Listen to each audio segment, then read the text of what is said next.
Uma das coisas que mais Jesus frisou antes de subir aos céus, junto aos seus discípulos, foi: permanecei em Jerusalém, até que do alto sejais revestidos de poder. Pois bem, o poder veio, e o que eles decidem fazer? Permanecer em Jerusalém. Está bom do jeito que está, em time que está ganhando não se mexe. Talvez esse era o pensamento da época. Mas vamos ler o que a palavra vai dizer para nós em Atos, capítulo 8, a partir do versículo 1. Naquele dia levantou-se grande perseguição contra a igreja em Jerusalém, e todos, exceto os apóstolos, foram dispersos pelas regiões da Judéia e Samaria. Alguns homens piedosos sepultaram Estevão e fizeram grande pranto sobre ele. Saulo, porém, assolava a igreja, entrando pelas casas e arrastando homens e mulheres, encerrava-os no cárcere. Entre mentes, os que foram dispersos iam por toda parte pregando a palavra.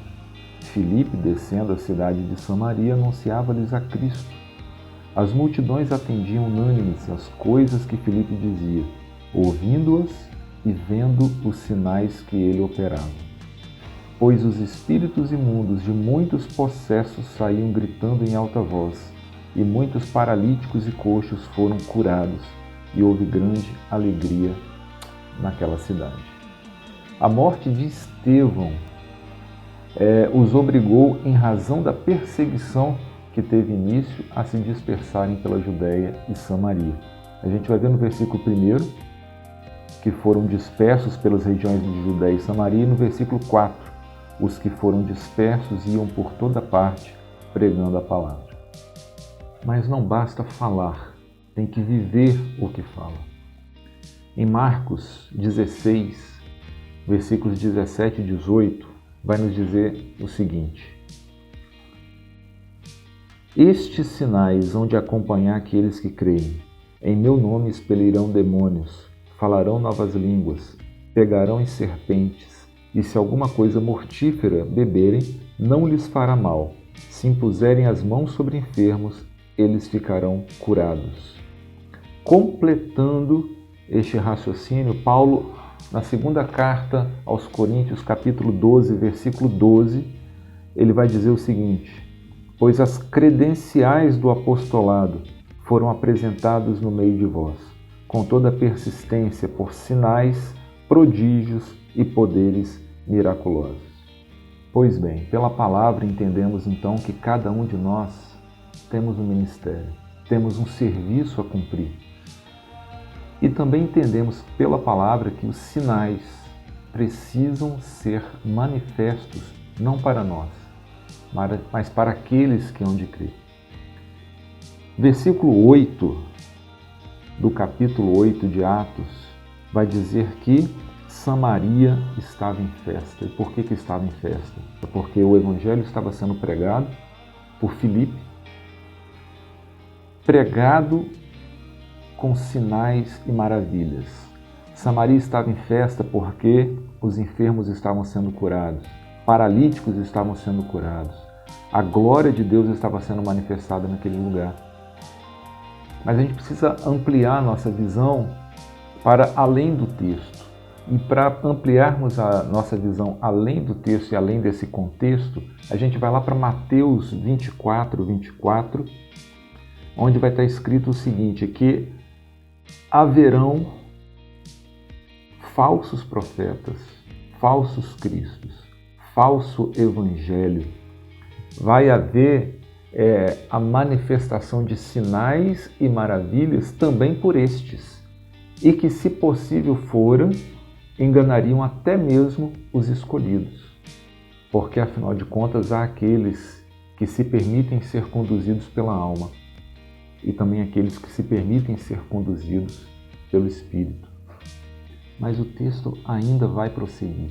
Tem mais coisas ainda para acontecer neste capítulo. Versículo 9. Ora, havia certo homem chamado Simão, que ali praticava mágica, iludindo o povo de Samaria, insinuando ser ele grande vulto, ao qual todos davam ouvidos, do menor ao maior, dizendo: este homem é o poder de Deus, chamado o grande poder.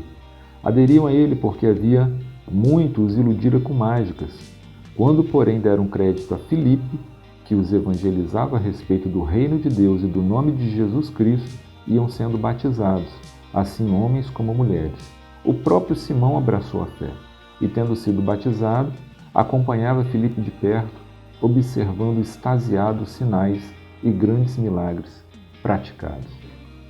Simão tornou-se um crente assíduo nas reuniões. Em tese, Simão fez o certo. O cara do momento é Filipe, então eu preciso colar nele, eu preciso aprender com ele. Simão tornou-se um crente assíduo nas reuniões, tão somente pela beleza dos sinais, pelos louvores, pelas bênçãos, pelo status, por tudo aquilo que se manifestava nos cultos. Simão era conhecedor dos sinais, mas desconhecia o Deus dos sinais. Infelizmente, tem pessoas que se permitem ficar obcecadas, encantadas, hipnotizadas apenas por isso. Não entendem que o Evangelho do Senhor é mais do que sinais e maravilhas. Vão para uma igreja e ficam fascinadas apenas pelo louvor. Vão para a igreja e ficam fascinadas apenas pela palavra do pastor. Mas ao chegar em casa não lembra nem o que foi dito, nem o que foi ministrado. Pessoas almáticas, pessoas que se contentam a alimentar a sua alma e não o seu espírito.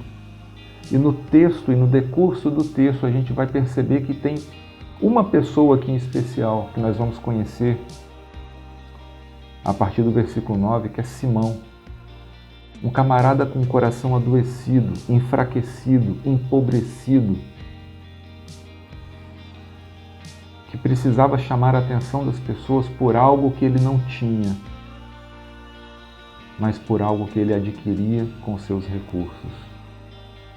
Para sanar a condição do seu coração pecaminoso, ele iludia as pessoas.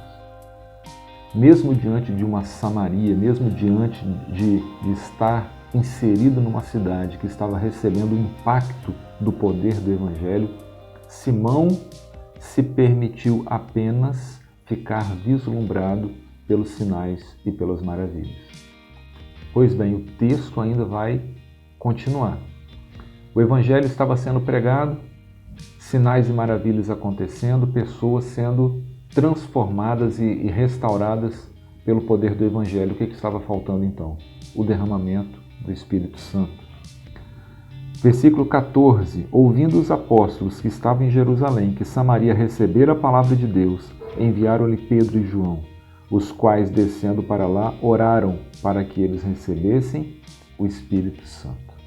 Mas para um coração ferido, para um coração adoecido, para um coração que não teve a sua plenitude exposta ao poder do Evangelho, estar diante dessa cena do derramamento do Espírito Santo foi algo fascinante para a sua carne e para a sua mente limitada.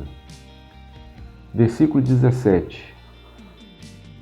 Então lhes impunham as mãos, falando dos apóstolos que foram para lá enviados, recebiam estes o Espírito Santo. Vendo, porém, Simão, que pelo fato de imporem os apóstolos as mãos era concedido o Espírito Santo, ofereceu-lhes dinheiro, propondo: concedei-me também a mim este poder para que aquele sobre quem eu impuser as mãos receba o Espírito Santo. Simão era um desses que desejava abrir uma igreja da bênção, da vitória, da conquista, uma igreja dos sinais e das maravilhas. Mas para abrir essa igreja, para abrir esse negócio, Simão precisaria de poder, de unção, de capacitação do alto. Mas ele achou que para conseguir isso, ele precisaria tão somente comprar. Ao que Pedro vai lhe dar uma resposta no versículo 20. Pedro, porém, lhe respondeu: o teu dinheiro seja contigo para a perdição, pois julgaste adquirir por meio dele o dom de Deus. Certamente, infelizmente, existem igrejas que trabalham em prol de pessoas que pensam assim. E Se você acha que manifestação do Espírito se compra com dinheiro, certamente haverá uma igreja para você, disposta a vender essa manifestação. O que a gente precisa ter em mente é que o ide por todo mundo, ordenança dada por Jesus aos apóstolos, se estende à sua igreja hoje. E, pelo contexto do que nós estamos vendo aqui, sinais e maravilhas hão de nos acompanhar, não para nós, mas para aqueles que hão de crer na sua palavra. Para tanto, nós precisamos estar muito atentos aos Simãos que porventura possam cruzar o nosso caminho. Poderão haver pessoas dispostas a pagar algum valor para obter de nós aquilo que o Senhor, na cruz do Calvário, entregou de graça para a sua igreja. Mas vamos ficar atentos ao que Pedro fez com relação a Simão. Simão não vai receber de Pedro apenas uma exortação, ele recebe uma exortação e uma direção. Isso é evangelho. Versículo 21. Não tens parte nem sorte neste ministério, porque o teu coração não é reto diante de Deus. E agora vem a direção, vem o conselho. Arrepende-te, pois, da tua maldade e roga ao Senhor. Talvez te seja perdoado o intento do coração. Isso é evangelho. Simão era crente, batizado, seguidor da liderança da igreja, assíduo nas reuniões, participativo, mas ele possuía um coração adoecido, enfraquecido, doente. Isso a gente pode ver no versículo 23, quando Pedro ainda continua a sua palavra de exortação, quando ele fala: pois vejo que estás em fel de amargura e laço de iniquidade. Estar em fel de amargura equipara-se a mágoa, complexo de inferioridade. Por isso que Simão a todo instante ficava buscando por demonstração de poder, para atrair as pessoas a si por causa do poder que ele comprara. E laço de iniquidade, encontrar-se em um estado reprovável, um ciclo vicioso de pensar e agir. Essa era a condição da vida de Simão. Um camarada de boas intenções, porém com um coração doente, enfraquecido, que precisou que Pedro o acordasse, o despertasse, jogasse, lançasse em sua cara sua verdadeira identidade, seu verdadeiro mal. Aos vários Simãos que porventura cruzarem nosso caminho, a nossa palavra é o que está no versículo 22. Arrependa-te. Arrependa-te. Agora perceba, em contrapartida, Simão, que tomou aí uma proporção nesse texto, perceba como que é o coração de um homem que está completamente entregue ao Senhor. Estevão morre apedrejado, tornando-se o primeiro mártir. Isso a gente vai ver lá em Atos capítulo 7. Em Atos capítulo 8, Filipe vem na mesma pegada de Estevão, pregando, ensinando, libertando, com poder e capacitação, com sinais e maravilhas. E lá no versículo 26, o anjo do Senhor falou a Filipe dizendo: dispõe-te e vai para o lado do sul, no caminho que desce de Jerusalém a Gaza. Este se acha deserto. Ele se levantou e foi. Depois de tudo isso que Filipe fez em Samaria, o anjo não chegou para Filipe e disse: rapaz, bom demais, agora você pode descansar, estende a sua rede, show de bola. Não. Pessoas ainda estão morrendo sem o Evangelho, pessoas ainda estão carecendo de entendimento das Escrituras, e o anjo chega para Filipe e fala o seguinte: acabou seu trabalho em Samaria, agora dispõe-te e vai para outro lugar que eu vou te ordenar. E o término do versículo é o quê? Ele se levantou e foi. E esse outro lugar nada mais é do que a história de Filipe e o eunuco, mas aí é uma outra história. É só para a gente saber que um coração curado, sarado, entregue nas mãos do Senhor, certamente é um coração apto a mudar vidas, a impactar uma cidade. Um coração entregue nas mãos do Senhor impactou Samaria inteira. O que nós estamos fazendo com o nosso bairro? O que nós estamos fazendo com a nossa casa? O que nós estamos fazendo no nosso trabalho, na nossa faculdade? Que o Senhor possa ter, de fato, a integridade do nosso coração, da nossa mente, da nossa vida, para que pessoas à nossa volta possam vir a conhecer a genuidade do Evangelho. Que o Senhor não nos permita atrapalharmos a sua obra, atrapalharmos a ação do Espírito Santo através das nossas vidas. Que nós possamos ser tão somente um canal que flua a manifestação do Espírito Santo e que essa manifestação, quer seja por sinais, maravilhas ou tão somente a proclamação da palavra, que esta manifestação alcance as pessoas à nossa volta. Que seja essa a nossa oração, que seja essa uma verdade dita por nós e a partir de nós, em nome de Jesus. Amém.